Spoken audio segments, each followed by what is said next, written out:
Hello नमस्कार। APO एटा में आप सभी का बहुत बहुत स्वागत है।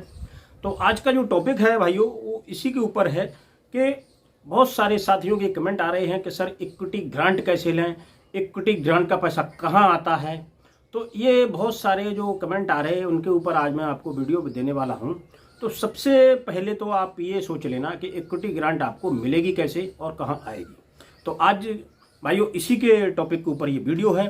तो साथियों अगर कोई साथी इस चैनल पर नया आया हुआ है तो वो इस चैनल को सब्सक्राइब कर ले और लाइक शेयर करें, कमेंट करें। कमेंट जरूर किया करें क्योंकि कमेंट से क्या होता है हमें ये पता लगता है कि आप लोगों को किस जानकारी पर वीडियो चाहिए। अगर आप कमेंट ही नहीं करेंगे तो फिर हम अंदाज़ा नहीं लगा पाएंगे, हम अपने हिसाब से बनाते जाएंगे। वो शायद है कि आप लोगों की समझ में आए या ना आए, क्योंकि बहुत ज़्यादा मैं टेक्निकली डीपली इसमें नहीं जाता हूँ। अगर थोड़ा सा इसको सिस्टम को टेक्निकली बताने लगेंगे तो वो आपको सिस्टम ही नहीं समझ में आएगा, क्योंकि सरकार की जो रूपरेखा होती है वो अलग ही भाषा में होती है, तो वो आपको समझ नहीं आएगी। तो मैं सरल तरीके से आपको सीधा सिस्टम देता हूँ हर वीडियो में, तो इसीलिए आप कमेंट किया करें तो मैं उस पर आपको वीडियो दे दिया करूँगा। तो आइए मेन मुद्दे पर आते हैं कि हमें इक्विटी ग्रांट कैसे मिलती है। तो एपीओ में इक्विटी ग्रांट के लिए क्या एलिजिबल होना जरूरी है, क्या क्या डॉक्यूमेंट्स लगते हैं, तो वो मैं आज आपको इस वीडियो में बताने वाला हूँ। वीडियो थोड़ा लंबा हो जाएगा साथियों, क्योंकि ये बहुत ही महत्वपूर्ण टॉपिक है, क्योंकि बड़ा है थोड़ा। तो आप स्किप करके न देखें। अगर आप स्किप करके देखेंगे तो अधूरी जानकारी लेके आप अपने ही पैर में कुल्हाड़ी मारेंगे, मेरा कुछ नहीं बिगड़ने वाला है। तो इस चीज़ को आप ध्यान में रखें। तो आइए अब जानते हैं इक्विटी ग्रांट कैसे लें। तो किसान साथियों, जैसे हमने बहुत सारे वीडियो आपको दिए हैं कि एपीओ कैसे बनाना है, एपीओ में क्या करना है, शेयर होल्डिंग कैसे लेनी, वो सब वीडियो इसमें पड़े हुए हैं, वो आप देख सकते हो। तो आज इक्विटी ग्रांट के ऊपर बहुत साथियों के, और दूसरा एक क्वेश्चन ये भी आया, इक्विटी ग्रांट किसके खाते में आती है, वो किसानों के खाते में जाएगी, कंपनी के खाते में जाएगी। तो मैं पहले बता देता हूँ इक्विटी ग्रांट आपको अप्लाई करने को कब मिलेगा। तो इसमें कुछ नियम शर्तें होती हैं जो भारत सरकार के द्वारा जो बनाई गई 10,000 एपीओ है उसकी कैटेगरी में अगर आपका एपीओ आता है तो ये सभी एपीओ को नहीं मिलती है। ये केवल उन्हीं एपीओ को मिलती है जो भारत सरकार के द्वारा बनाए गए हैं, मतलब जो एक सीबीबीओ को हैंड ओवर करके दिए गए हैं एपीओ, उनको इक्विटी ग्रांट सरकार मदद प्राप्त करती है। उनको ग्रांट भी देती है, इक्विटी ग्रांट भी देती है, जिसमें ग्रांट में 15 लाख रुपए 3 साल में देती है, इक्विटी ग्रांट भी 15 लाख रुपए की होती है।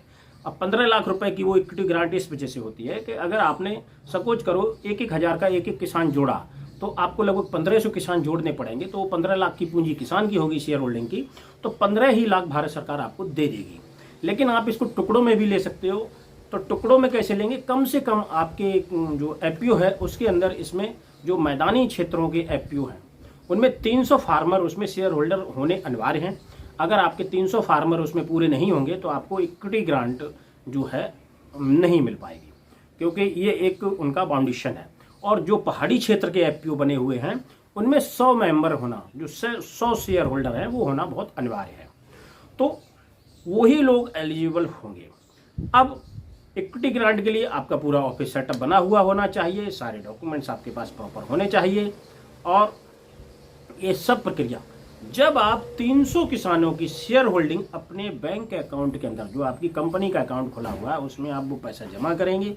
जमा करने के बाद आप उसकी स्टेटमेंट निकलवाएंगे। स्टेटमेंट निकलवाने के बाद फिर वो आपके सारे पेपर तैयार हो जाएंगे, क्योंकि वो आपका आवेदन तभी स्वीकार होगा जब तक आपके 300 किसान आपके एपीओ के अंदर शेयर होल्डिंग के रूप में नहीं होंगे और अकाउंट में आपके में 3 लाख रुपए का बैलेंस होना ही चाहिए। 3 लाख से प्लस होना चाहिए, माइनस में नहीं होना चाहिए, क्योंकि इसमें बोर्ड ऑफ मेंबर की भी फीस होगी। मान लो आपने 300 किसानों का शेयर डाला तो वो 3 लाख रुपए हो गया, और उसके बाद आपकी जो 5-6 बीओडीज हैं उनका भी अगर आपने शेयर डाला तो लगभग 3,10,000 3,15,000 जो भी है, इस तरीके से आपका उसमें बैलेंस होना चाहिए। तो जब आप उस बैलेंस को मेंटेन करेंगे, उसकी स्टेटमेंट लगाएंगे, तो आपका जिस भी एजेंसी से बना हुआ है, जैसे हमारा नाबार्ड से है तो हमारा उसका अप्रूवल के लिए नाबार्ड के थ्रू जाता है। अगर आपका जो है फसाई से, उससे दूसरी जैसे कि नाफेड वगैरह बनाता है, और भी 3-4 एजेंसियां बनाती हैं एपीओ, उसके बारे में मैंने पीछे वीडियो दे रखा कौन कौन सी एजेंसी बनाती हैं। तो जिस एजेंसी के थ्रू आपका बना होगा तो वो आपको उसी एजेंसी से अप्रूवल के लिए वो चला जाएगा। वहाँ से जाके वो सीधा जो है फिर हमें सीए से सर्टिफाइड कराना होता है इक्विटी ग्रांट के लिए। जो 300 किसान हैं उन 300 किसानों का हमें नाम, पिताजी का नाम, किस गांव से हैं और कितने रुपए का शेयर लिया, कितने शेयर लिए, टोटल अमाउंट कितना है। फिर उसमें उन सब किसान भाइयों के लगेंगे सिग्नेचर। उसमें उनका ज़मीन का रकबा, जो खसरा होता है खसरा नंबर लगेगा, और ज़मीन कितनी है वो पॉइंट वैल्यू में लगेगी। तो ये सारी चीज़ें जो है उसमें लगती हैं। वो आप जो है पूरा जब सीए के पास आप भेजोगे तो सीए आपको एक फॉर्मेट भेजेगा। उस फॉर्मेट में पूरी डिटेल्स होगी जो अनेक्सर के अंदर होती है। एक अनेक्सर होता है जो इक्विटी ग्रांट और ग्रांट के लिए अवेलेबल होता है। वो अनेक्सर आपको सीए भेजेगा। तो उस अनेक्सर को जब आप जो है एक्सेल में उसको भरेंगे, वो एक्सेल में भरा जाएगा लैपटॉप से, वो मैनुअली हाथ से नहीं भरा जाएगा। तो उसमें फिर वो आप वहाँ से जब सर्टिफाई होके आ जाएगा सीए के पास से वो पेपर, तो वो आपके पास फिर वापस आएंगे। वापस आने के बाद आपने जो 300, 305, 315, 330 जो भी आपने 300 प्लस किसान जोड़े हुए हैं उन सब के उस पर सिग्नेचर लगेंगे।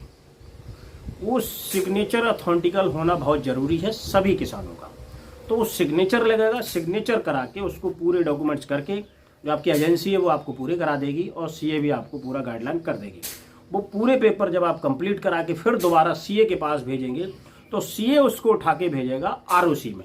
जैसे हमने यहाँ पे एफपीओ बनाया हुआ है तो हमारी जो आरओसी लग रही है वो कानपुर लगती है। आपके जो है अदर स्टेटों में होगी तो आपको आरओसी अपने अपने क्षेत्र की अलग अलग होगी। हमारे यहाँ की आरओसी जो है कानपुर है। तो वो आरओसी में चला जाता है। आरओसी से जब सर्टिफाई हो जाता है वो उसकी जाँच पड़ताल होती है अथेंटिकल सिग्नेचर की। जब वो बिल्कुल वेरीफाई हो जाता है तो वेरीफाई होने के बाद तब वो जो है नाबार्ड को जाता है, क्योंकि हमारा नाबार्ड से बना हुआ है तो नाबार्ड को जाएगा। आपका जिस भी एजेंसी से बना है वो वहाँ जाएगा। तो वो एजेंसीज को जाएगा तो वो फिर एजेंसीज आपको इक्विटी ग्रांट के रूप में वो पैसा देगी। अब अगर आपने 3,15,000 का उसमें बैलेंस दिखाया है और 315 किसान उसमें जुड़े हुए दिखाए हैं तो आपको 3,15,000 ही आपके जो कंपनी का करंट अकाउंट उसके अंदर वो आने वाला है।